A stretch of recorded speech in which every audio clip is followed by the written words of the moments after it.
The grand convocation was held every cycle on Ascendera, the throne world at the center of known space. 12 great species ruled the galaxy from this single chamber, and they had done so for 10,000 years. Their power was absolute. Their rule was eternal, or so they believed. On this particular day, the 12 sovereigns gathered to divide the spoils of their latest conquest. The Mithrani people had resisted taxation for 3 generations. Now they existed only in history books. Their worlds had been given to loyal vassal species, and their resources had been split among the 12 ruling houses. Sovereign Keth Voran of the Dravine Dominion sat upon his floating throne and watched his fellow rulers argue over mining rights. His species resembled tall insects with 4 arms and eyes that gleamed like polished copper. He was old by Dravine standards, and he had grown tired of these meetings long ago. The same arguments, the same petty disputes, the same easy victories against species that could never hope to match the Compact's military power. He let his attention drift to the ancient murals on the ceiling. They depicted the founding of the Sovereign Compact, when 12 species had united to bring order to a chaotic galaxy. Order, of course, meant their order. Peace meant submission. Prosperity meant wealth flowing upward to the throne worlds, while vassal species labored in the depths. The system worked. It had always worked. Why would it ever stop working? "You are distracted, Keth Voran," said a voice beside him. He turned to see Sovereign Yeth Makai of the Valdran Supremacy. She was a creature of flowing water contained within a crystalline form, her consciousness distributed through the liquid that made up her body. The Valdran were among the oldest of the ruling species, and they never let anyone forget it. "I am merely conserving my energy," Keth Voran replied. "These discussions are predictable. Everything is predictable." Yeth Makai agreed. "That is the nature of proper governance. Stability, control, certainty." Keth Voran made a gesture of agreement with his lower arms. She was right, of course. The galaxy had been stable for millennia. Rebellions were crushed before they could spread. New species were absorbed or eliminated. The balance of power among the 12 houses shifted occasionally, but the system itself never changed. He thought briefly of the old records he had been reading the previous night, historical curiosities from the early expansion era, when the Compact had been young and aggressive. There had been a species called humans, from a small world orbiting an unremarkable star. They had been offered the standard choice: submit and serve, or be quarantined and forgotten. Remarkably, they had chosen the second option. The original blockade fleet had been sent 300 years ago. It had reported strange energy readings in the system, and then it had gone silent. A second fleet had been dispatched and found nothing. No human ships, no human stations, no trace of the blockade vessels. The world called Earth was empty and dark. The matter had been classified and forgotten. There were always more important things to worry about than one primitive species that had apparently destroyed itself rather than accept the natural order. Keth Voran pulled his attention back to the present as the Grand Arbiter called for a vote on the Mithrani territory division. He raised his hand in support of the Dravine claim to the northern sectors. The motion passed easily. Another acquisition, another expansion, another routine day in the eternal reign of the Sovereign Compact. The first alarm came just as the session was ending. A junior officer of the Compact fleet rushed into the chamber, breaking all protocol. Guards moved to intercept him, but he shouted his message before they could silence him.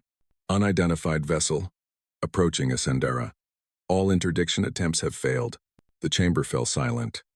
Sovereign Methacora of the Corvan dynasty rose from her throne, her massive form casting shadows across the marble floor.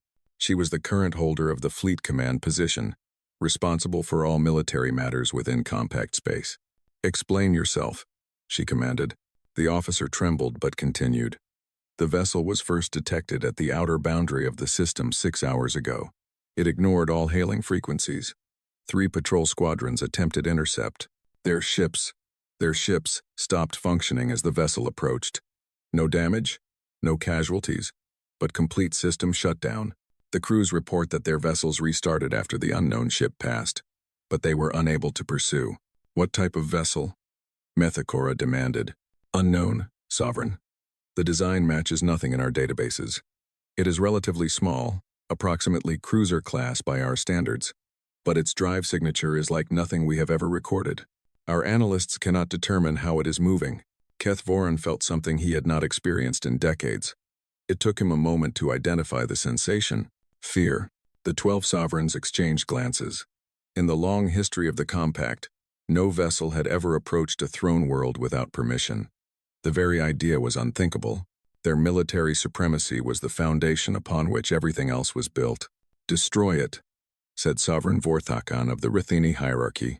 His species were warriors above all else, and his solution to every problem was the same: mobilize the home fleet, surround the vessel, and reduce it to atoms.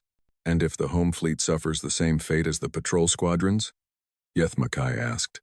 We would reveal our weakness to the entire galaxy. Then what do you suggest? Vorthakan snarled. That we allow an unknown ship to simply arrive at our doorstep? The argument continued. But Keth Voran was no longer listening. He had pulled up the sensor data on his personal display, studying the approaching vessel. It was elegant in a way that unsettled him. No visible weapons, no obvious engines, just a smooth, curved hull that seemed to absorb light rather than reflect it, and it was coming directly toward them. Not toward the military installations in the outer system, not toward the industrial platforms or the defense stations, directly toward Ascendara, toward this very chamber. It knew where they were.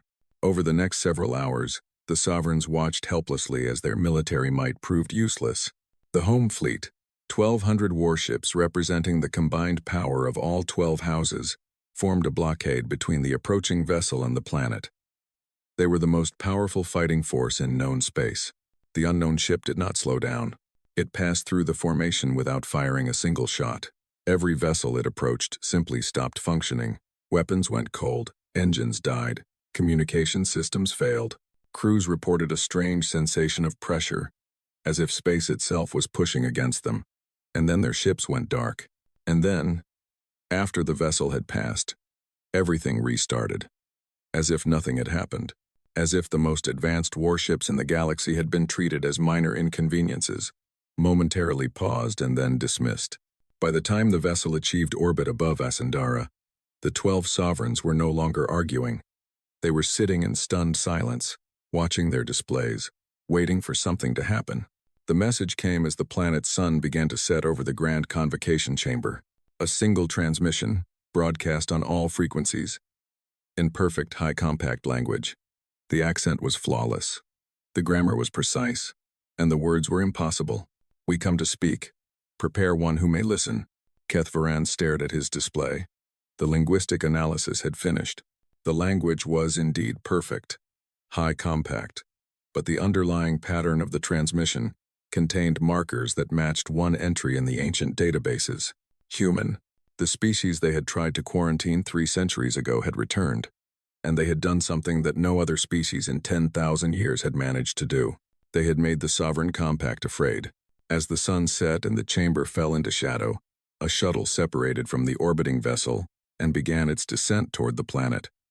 It was small and unarmed, a mere transport craft, but every sovereign in the chamber understood that whatever was on that shuttle would change everything. The galaxy had been stable for millennia. Power had been held by the same hands for generations beyond counting. Thrones had been built and occupied and inherited and maintained without question, but stability, as Keth Voran was beginning to understand, was not the same as strength. And thrones, no matter how ancient, were still just chairs. The question was whether anyone would still be willing to sit in them after tonight.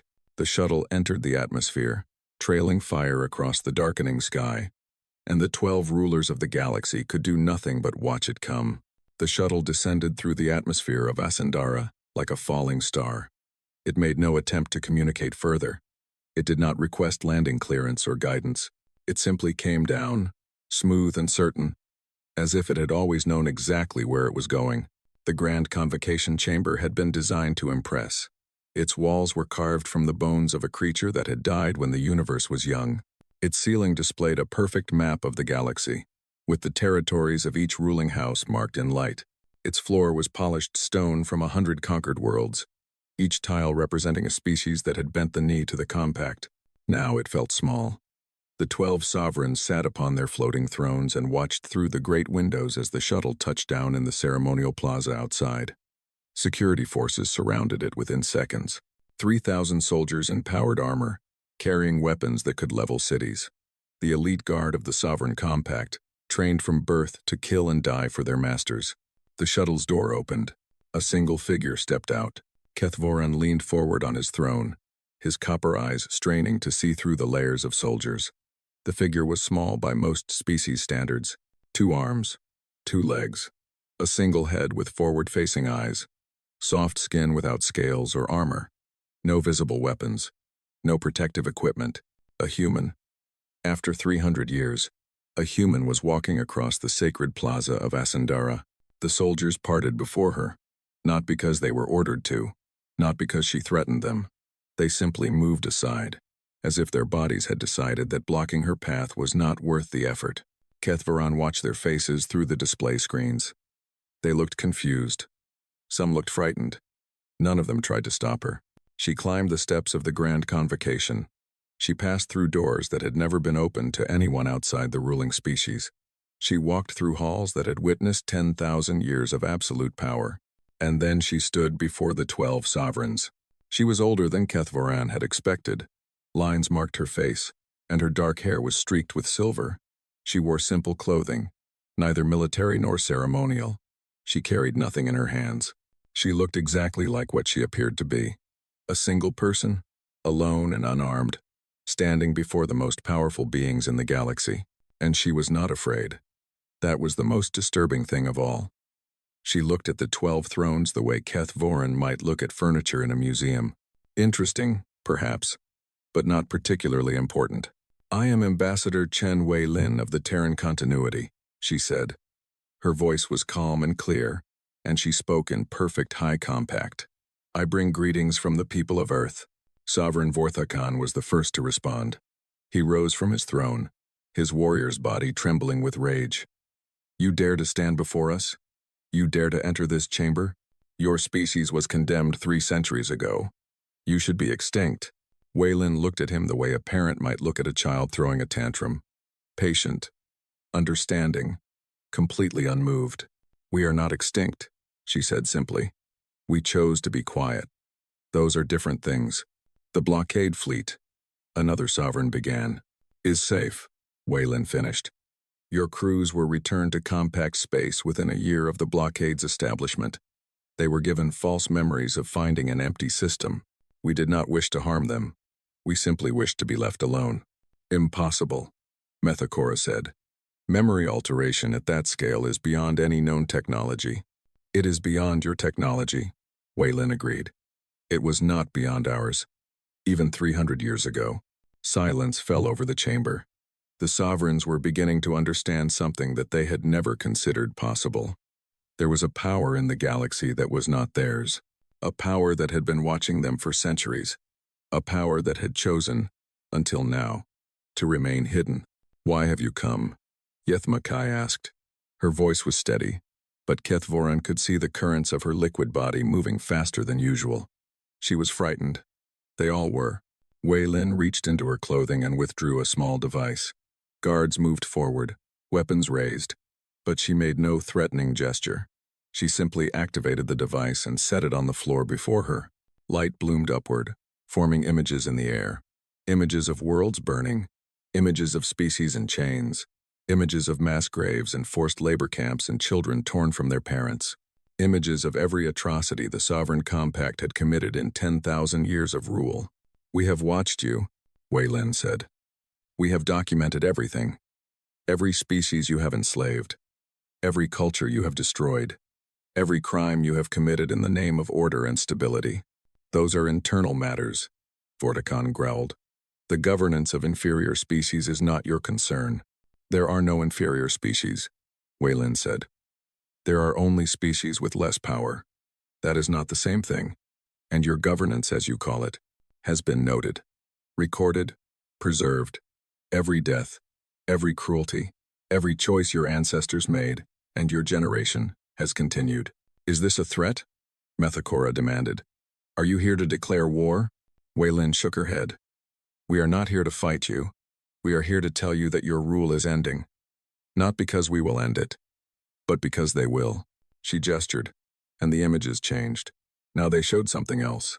Secret meetings on 100 worlds, vassal species gathering in hidden places, sharing information, making plans, weapons being manufactured in secret factories, communication networks being built beneath the notice of compact surveillance. For the past 50 years, we have been in contact with the species you have oppressed, Wei Lin said. We have offered them knowledge, training, resources. We have not told them what to do. We have simply given them the tools to make their own choices. And they have chosen.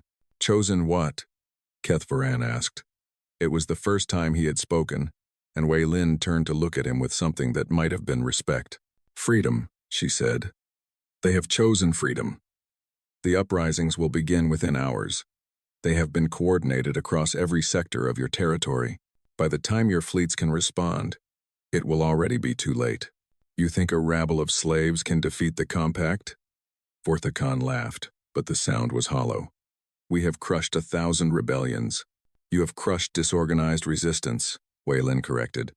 You have crushed species that had no hope, no training, and no support. This is different.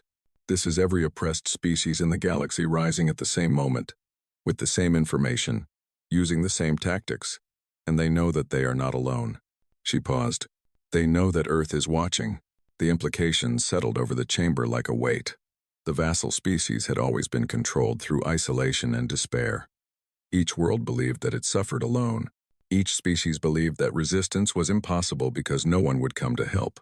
But now they knew the truth. There was a power in the galaxy that the compact could not defeat. A power that had chosen to stand with the oppressed rather than the oppressors. Even if Earth never fired a single weapon, its mere existence changed everything. You could have destroyed us, Yithmakai said slowly. Your ship disabled our entire fleet without effort. You could have come with 1,000 such ships and reduced our worlds to ash. Why didn't you? Wei Lin's expression softened slightly. Because that would make us like you.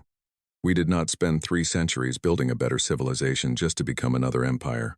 The species you have oppressed do not need saviors. They do not need new masters. They need the chance to save themselves. We are giving them that chance. And what happens to us? Keth Varan asked. That depends on you. Some of your people will face justice for specific crimes. Others will be offered the chance to live peacefully in the new order. The choice is yours. You can fight, and you will lose. You can run, and you will be found. Or you can accept that your time is over and help build something better. She bent down and picked up her device. The images vanished. I will return to my ship now. The uprisings have already begun. I suggest you spend the coming hours deciding what kind of ending you want. The galaxy is changing. Sovereigns, you can change with it, or you can be swept away. That is the only choice you have left. She turned and walked toward the doors. No one tried to stop her. No one spoke. They simply watched as this single human, this representative of a species they had tried to erase from history, walked out of their chamber and left them to face the consequences of 10,000 years of cruelty. Outside, the first reports were already coming in. Factories had stopped production on 12 worlds. Communication arrays had been seized. Governors had been arrested by their own guards. The servants had finally decided to stop serving. And in orbit above Ascendara, the human vessel remained. Silent, patient, watching. The night was going to be very long. Reports flooded into the Grand Convocation Chamber from every corner of the galaxy. Mining operations had shut down on 40 worlds. Shipyards had been seized by their workers. Entire military garrisons had switched sides, their conscripted soldiers turning on the officers who had abused them for generations. And everywhere, the story was the same. The rebels were organized. They were prepared. They knew exactly which targets to strike and which to spare. They had medical supplies waiting in hidden locations. They had communication networks that the compact could not detect. They had been planning this for decades. Sovereign Vorthicon demanded immediate military response. His war fleets launched from 12 staging areas, racing toward the nearest rebellions. They were the finest warships in the galaxy, crewed by soldiers who had never known defeat. They found the rebel worlds ready. The first battle took place above Korath 7, an industrial planet that had manufactured weapons for the compact for 2,000 years. Vorthicon's fleet expected to find primitive defenses and untrained fighters. Instead, they found orbital platforms armed with weapons that matched their own. They found fighter squadrons that moved with perfect coordination. They found tactics that exploited every weakness in compact doctrine. The battle lasted 6 hours. The compact fleet was not destroyed, but it was driven back. For the first time in living memory, the military forces of the Sovereign Compact had retreated from battle, and throughout the fight, a single Terran vessel had observed from the outer system. It had not fired a single shot. It had not transmitted a single message. It had simply watched as the oppressed rose against their oppressors and won. Kethvoran studied the after-action reports in his private chambers. He had removed himself from the constant arguments in the convocation hall.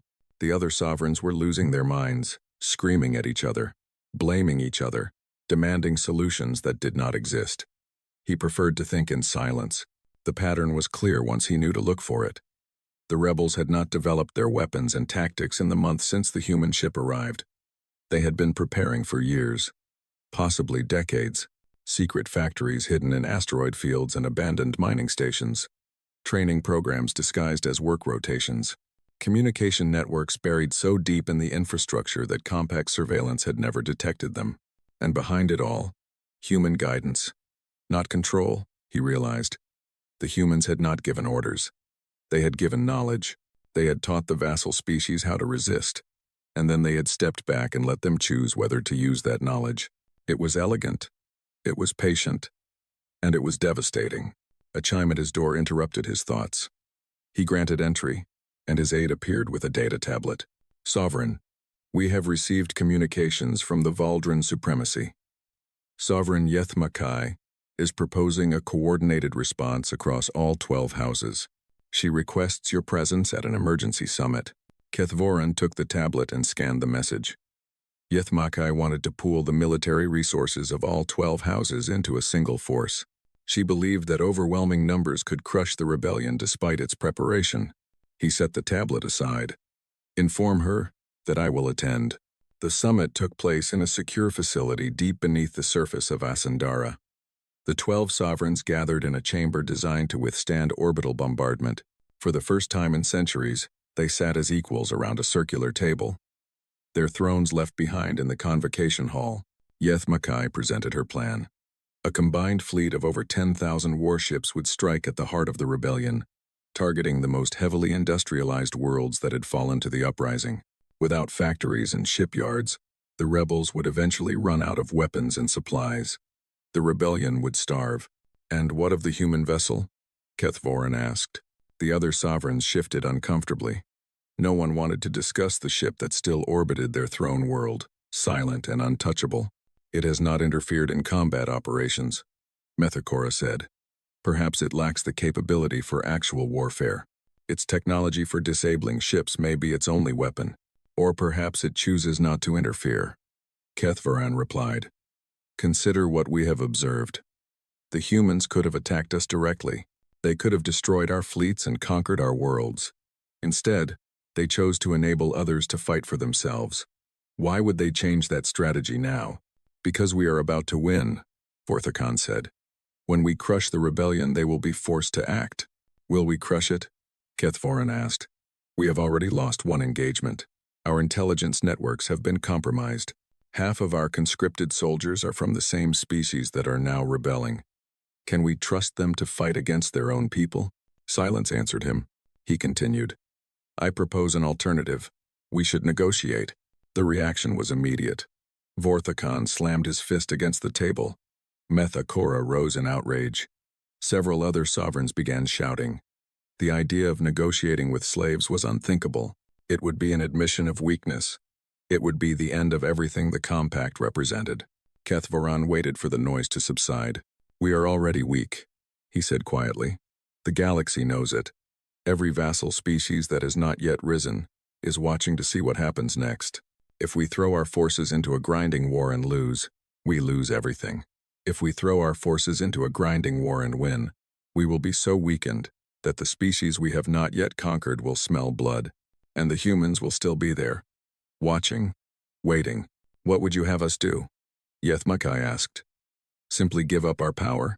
I would have us survive, Kethvoran replied. The human ambassador said we have a choice. We can fight and lose, or we can accept change and help build something new. I am beginning to think she was telling the truth. Coward, Fortakanspat. Realist, Keth Varan countered. I have ruled for 300 years. I have watched our empire grow fat and slow and complacent. We have not faced a true challenge in generations. Our military exists to suppress the weak, not to fight equals. And now, for the first time, we face an enemy that is not weak. He stood. I will not support this combined offensive. If you wish to throw your fleets into a war you cannot win, that is your choice. But the Dravine Dominion will seek a different path. He walked out of the chamber, leaving 11 sovereigns staring at his empty seat. The next morning, a message was transmitted from Dravine space to the human vessel orbiting Ascendara. It was simple and direct. This is Sovereign Kethvoran of the Dravine Dominion. I wish to speak with Ambassador Chen Wei Lin. I wish to discuss terms. The response came within the hour. A shuttle descended from the human ship and landed at the Dravine embassy compound on Ascendara's surface. Keth Varan went to meet it alone. Ambassador Wei Lin stepped out, looking exactly as she had in the convocation chamber. Calm, patient, unafraid. You are the first to reach out, she said. I wondered which of you it would be. I am the oldest, Keth Varan replied. I have learned that survival requires adaptation. What are your terms? They are not my terms. They are the terms of the species your dominion has oppressed. They will decide what justice looks like. I am only here to ensure that the negotiations happen. Keth Varan considered this. And if they demand my execution? Some might. Others will simply want you gone. The choice of how to respond will be yours. But I will tell you this. The species I have worked with over the past 50 years are not primarily interested in revenge. They are interested in freedom. If you can help them achieve that, there may be a place for you in what comes next. A reduced place. A powerless place. A living place, Wei Lin said, which is more than many of your victims received. Keth Varan was silent for a long moment. Behind him, the towers of Ascendara gleamed in the morning light. Above, the human vessel hung motionless against the stars. Tell me about this Terran continuity, he said at last. Tell me what humanity became during your centuries of silence. Wei Lin smiled slightly. It was the first expression of emotion he had seen from her. We became what every species can become, she said. We became what we chose to be, and we chose to be patient. She gestured toward the embassy. Shall we talk inside? We have much to discuss, and I suspect your fellow sovereigns will not wait long before making their own choices. Keth Varan looked up at the sky one last time. The other houses would launch their offensive. They would fail or succeed, and either way, the galaxy would be transformed. But perhaps, if he was wise, there would still be a place in that new galaxy for him. He followed the human ambassador inside. The combined offensive began 3 weeks after the emergency summit. 8 of the 12 sovereign houses committed their forces to the campaign. Only the Dravine Dominion, the Methkai Collective, and 2 smaller houses held back. Vorthakon commanded the fleet personally. He had waited his entire life for a war worthy of his species, and now he would finally have it. 8,000 warships launched from staging areas across the galaxy, converging on the industrial sectors that formed the heart of the rebellion. They were met at every turn. The first major engagement took place in the Vareth system, where a cluster of factory worlds had been among the first to rise. Vorthakon expected to overwhelm the defenders with numbers. Instead, he found a coordinated defense that had been prepared years in advance. The rebels had seeded the system with automated weapons platforms hidden in asteroid fields. They had converted civilian transports into missile carriers. They had turned the orbital infrastructure of the factories themselves into defensive fortresses, and they fought with a desperation that the compact forces had never encountered before. These were not soldiers following orders. These were people fighting for their freedom. They did not retreat when losses mounted. They did not surrender when surrounded. They fought until they won or they died. And even in death, they extracted a terrible price. The Battle of Vareth lasted for 9 days. When it was over, Vorthakon had taken the system, but he had lost nearly 1,000 ships. The factories he had come to capture were destroyed, their workers having triggered demolition charges rather than allow them to fall back into compact hands. It was a victory that felt like defeat, and throughout the battle, Terran observer vessels watched from the edges of the system. They did not fire. They did not interfere. They simply recorded everything and transmitted the footage to every corner of the galaxy. The watching changed things. Every species in the galaxy could see what was happening. They could see the compact struggling against former slaves. They could see the price being paid on both sides, and they could see that the great and terrible sovereign compact was not invincible. On worlds that had not yet risen, the recording sparked new rebellions. Species that had been too afraid to act now saw that action was possible. The uprising spread faster than Vorthicon's fleet could move. Back on Ascendara, the sovereigns who had not joined the offensive watched the situation deteriorate. Kethvaran met daily with Ambassador Wei Lin, negotiating the terms under which the Dravine Dominion would transition to the new order. It was humiliating. It was necessary. And it was, he realized, the only path that led anywhere other than destruction. The negotiations taught him things about the humans that he had not expected. They had spent their centuries of isolation not building weapons, but building knowledge. They had developed technologies that made the Compact's achievements look primitive, but they had chosen not to use those technologies for conquest. They had mapped the galaxy in secret, observing every species, learning every culture, understanding every system of power and oppression, and they had made a choice. They had decided that power was not the same as purpose. They had decided that the measure of a civilization was not how many worlds it controlled, but how it treated the beings within its borders. We could have become like you, Wei Lin told him during one session. After the blockade, there were voices among us that called for revenge. They wanted to build fleets and tear down everything the Compact had built. It would have been easy. We had the technology. We had the motivation. What stopped you? Kethvaran asked. We asked ourselves what would happen after. If we destroyed the Compact and took its place, we would simply become the new oppressors. The species you had enslaved would trade one master for another. Nothing would really change. So you chose this instead. You chose to help them free themselves. We chose to offer them the chance. The choice was always theirs. We gave them knowledge, training, resources. We never told them what to do with those things. Some species chose to prepare for resistance. Others chose to wait and see. A few chose to remain loyal to the Compact. We respected all of those choices. Kethvaran thought about this. And if they had chosen differently, if they had decided not to rebel, then we would have accepted that decision. We did not come here to impose our will on the galaxy. We came to offer possibilities. What others do with those possibilities is not ours to control. It was a philosophy that Kethvaran could barely comprehend. The Compact had always been built on control. Every species was assigned its place. Every world was managed according to the needs of the 12 houses. The idea that people should be free to make their own choices, even bad choices, was foreign to everything he had been taught. But he was beginning to understand that this philosophy was also a source of strength. The humans did not need to control everything because they had learned to trust the choices of others. And that trust had earned them something the Compact had never possessed. Genuine allies who fought because they wanted to, not because they had to. Meanwhile, the war continued to turn against the Compact. Vorthicon won battle after battle, but each victory cost him more than he could afford. His supply lines stretched thin as the rebellion cut off world after world. His crews grew exhausted and demoralized. His fellow sovereigns began to question whether the campaign could succeed. The breaking point came at the Battle of Shanketh, where the rebellion had concentrated its strongest forces. Vorthicon brought 4,000 ships against their defensive lines, confident that overwhelming force would finally turn the tide. He was wrong. The rebels had developed new tactics, combining the knowledge the humans had given them with their own innovations. They used the gravity wells of the system's gas giants to slingshot attack craft into unexpected positions. They deployed electronic warfare systems that disrupted compact communications. They fought with a coordination that should have been impossible for such a diverse alliance of species. For 3 days, the battle raged. On the 4th day, Vorthicon received word that the Valdran supremacy had announced its withdrawal from the offensive. Yethmakai had calculated the odds and decided that continued fighting was pointless. By the 5th day, 3 more houses had pulled their forces back.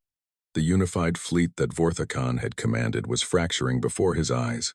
On the 6th day, he ordered a general retreat. The Battle of Shanketh was over, and the rebellion had won its greatest victory. The news spread across the galaxy like fire. For the first time in 10,000 years, the Sovereign Compact had been defeated in open battle. The throne worlds that had seemed eternal now looked fragile. The rulers who had seemed invincible now looked weak. And above Ascendara, the human vessel remained. It had not fired a single shot in the entire war. It had not needed to. Its presence alone had changed everything. Kethvoran watched the aftermath from his embassy. The other houses were now scrambling to negotiate their own terms with the rebellion. The unified front of the Sovereign Compact had collapsed.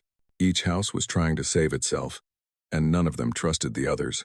Ambassador Wei Lin sat across from him, her expression unchanged despite the momentous events unfolding around them. "It is over, isn't it?" Kethvoran asked. "The war is ending," she agreed. "What comes next is just beginning.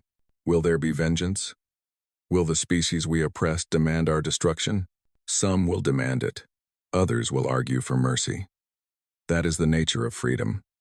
People will disagree, and they will have to find ways to resolve those disagreements without violence. It will be messy and difficult and slow." "That sounds exhausting," Wei Lin smiled. "It is, but it is also the only system that works in the long run. Empires rise and fall. Tyrants are eventually overthrown. Only societies that learn to resolve conflicts peacefully can truly endure." Kethvoran was silent for a long moment. Outside the window, the spires of Ascendara still gleamed in the sunlight. But their meaning had changed. They were no longer symbols of eternal power. They were relics of an age that was ending. "What happens to us?" he asked finally. "What happens to the sovereigns? That depends on what you choose to do next. Some of you will face justice for specific crimes.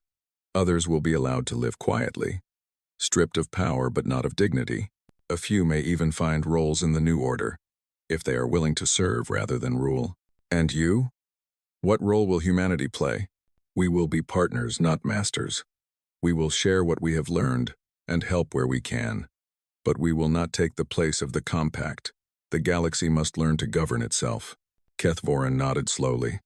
It was not the future he would have chosen, but it was a future, which was more than he had expected when the human ship first appeared. The thrones were turning to dust, and something new was rising in their place.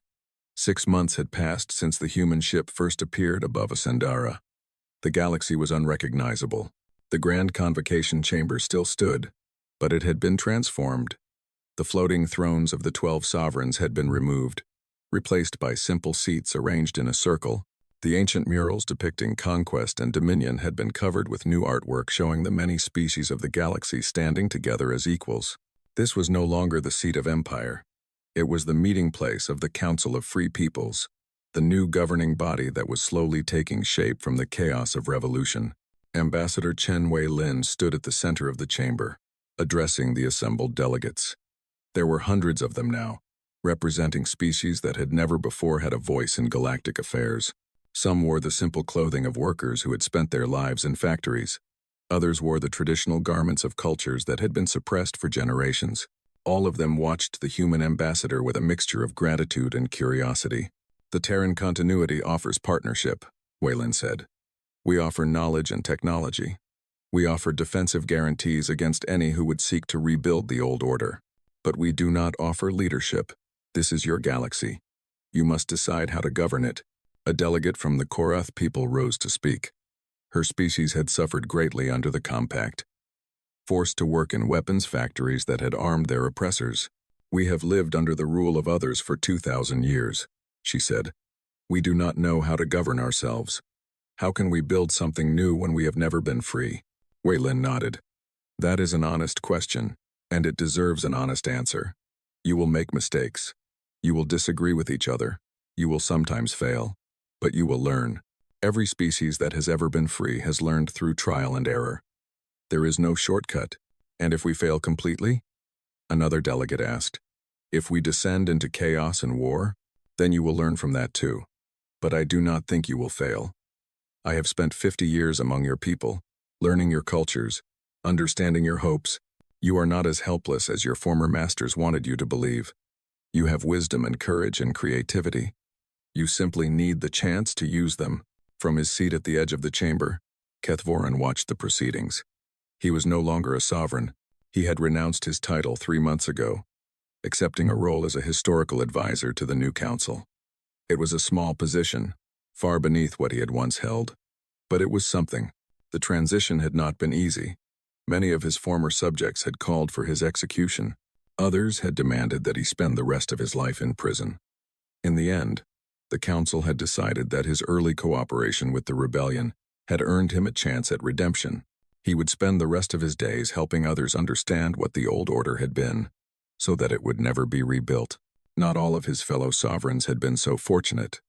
Vortigern had died fighting, refusing to surrender even when his fleet was destroyed around him. 2 others had been executed for specific atrocities that their victims could not forgive. The rest had accepted various forms of reduced status, some more gracefully than others. The old order was truly dead. The 12 species that had ruled the galaxy for 10,000 years were now simply 12 species among hundreds.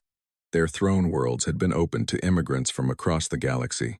Their treasuries had been distributed to fund reconstruction on devastated worlds. Their military forces had been disbanded or absorbed into the new Galactic Defense Force. And yet life continued. That was perhaps the most surprising thing. Keth Varan had expected the collapse of the compact to bring disaster. He had imagined wars between former vassal species, economic collapse, the breakdown of interstellar travel and communication. Some of that had happened, but less than he had feared. The humans had helped. Their technology made many problems easier to solve. Their observers had prevented several conflicts from escalating into full-scale war. Their mere presence reminded everyone that there was a power in the galaxy that valued peace over conquest. But most of the credit belonged to the former slaves themselves. They had built networks of cooperation during the years of preparation. They had learned to trust each other, to work together, to resolve disputes without violence. The rebellion had been more than a military campaign. It had been the birth of a new civilization. After the session ended, Keth Varan made his way to the observation deck at the top of the convocation building. He often came here to watch the stars and think about how much had changed. Ambassador Wei Lin found him there an hour later. "You seem troubled," she said, joining him at the window. "Not troubled, thoughtful." He gestured at the sky. "When I was young, I looked at those stars and saw possessions. Worlds to be claimed, species to be controlled, resources to be extracted. Now I look at them and see something else." "What do you see?" "Possibilities. Futures that have not yet been determined." It is a strange feeling for someone who spent 3 centuries believing that everything was already decided. Wei Lin nodded. "Freedom is disorienting at first. For you as much as for the species you once ruled. Is that why you did this? To free us as well as them?" "Partly. The compact was a prison for everyone, even the wardens. You could not grow or change because you were too busy maintaining control. Now you have the chance to become something different." Keth Varan was silent for a long moment. Then he asked the question that had haunted him for months. "Why did your people choose this path? You had the power to rule. You could have built an empire that made the compact look insignificant.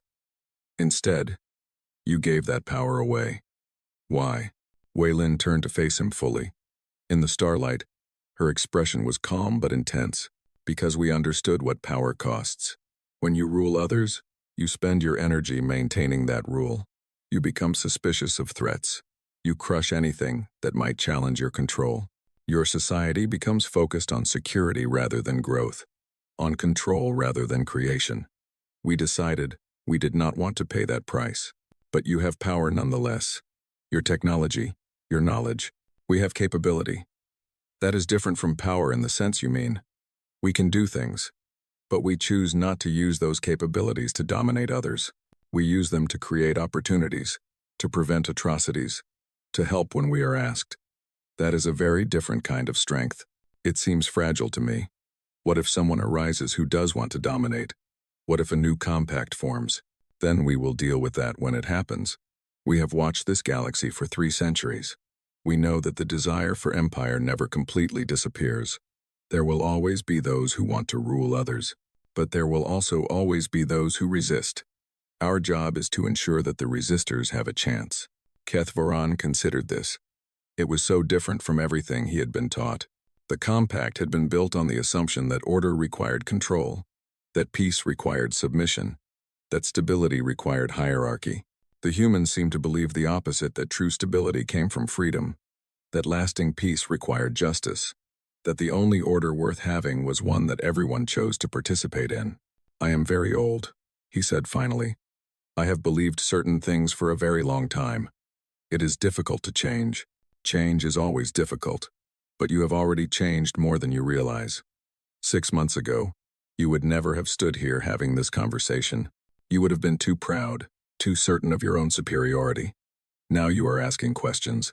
That is the beginning of wisdom." She turned back toward the stars. "The Terran vessel will be leaving soon. Our mission here is complete. The galaxy has been given its chance. What happens next is up to all of you. Will you return? When we are needed. When we are wanted. We are not abandoning you. We are simply stepping back to let you find your own way." Kethvoran nodded slowly. Below them, the city of Ascendara was coming alive with lights as night fell. It was still beautiful, still magnificent, still the center of galactic civilization. But its beauty now belonged to everyone, not just to 12 ruling species. "We came from nowhere," Wei Lin said softly. "That is what your records said about us. A primitive species from an unremarkable world, erased from history and forgotten. But we did not come from nowhere. We came from Earth. We came from a world that learned, through terrible suffering, what happens when beings forget their connection to each other. We came to share that lesson." She smiled slightly. "And now the thrones have turned to dust. Not because we destroyed them, but because they were always made of dust. Temporary arrangements of power that only seemed eternal. Nothing that is built on the suffering of others can truly last. That is the lesson we hope this galaxy will remember." She left him there, watching the stars.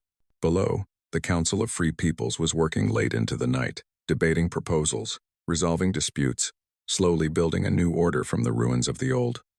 It was messy and difficult and imperfect. It would remain messy and difficult and imperfect for generations to come. But it was free, and that made all the difference. In orbit above the planet, the Terran vessel began to move at last. It rose through the atmosphere, past the orbital stations and the defensive platforms, and set course for the distant star that humanity called home. Its mission was complete. The galaxy had been changed forever, and somewhere among the infinite stars, Earth waited. Patient, watchful, ready to help again when the time came. But for now, content to let others write their own stories and make their own choices and build their own futures. That was the human way. And it had turned thrones to dust.